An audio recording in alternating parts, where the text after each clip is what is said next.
നല്ല ടേസ്റ്റ്. ഗ്രാമ്പൂ, ഏലക്ക, കറുവപ്പട്ട, പെരുംജീരകം, കട്ട് ചെയ്ത് വെച്ച സവോളയും ക്യാരറ്റും ഇട്ട് കൊടുക്കുക.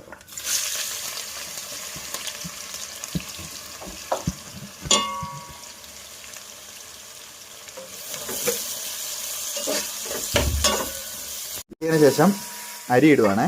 ഇതൊരു 5 പേർക്കുള്ള അരിയായിട്ടോ ഞങ്ങൾ ആക്കി വെച്ചേക്കുന്നത്.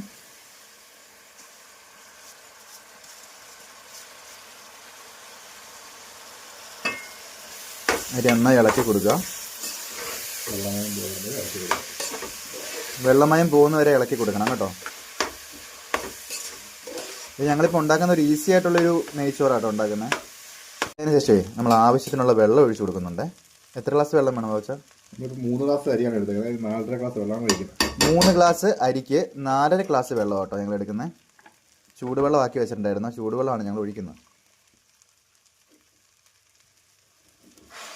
അപ്പം 4.5 ഗ്ലാസ് വെള്ളം ഒഴിച്ചിട്ടുണ്ട്. അത് ഇങ്ങനെ ഇളക്കിക്കൊണ്ടിരിക്കുകയാണ്. ചോറും ചില്ലി ചിക്കനും റെഡി ആയിട്ടുണ്ട് കേട്ടോ. അപ്പോൾ ഞങ്ങൾ 4 പേരും കൂടെ കഴിക്കാൻ പോവാണേ.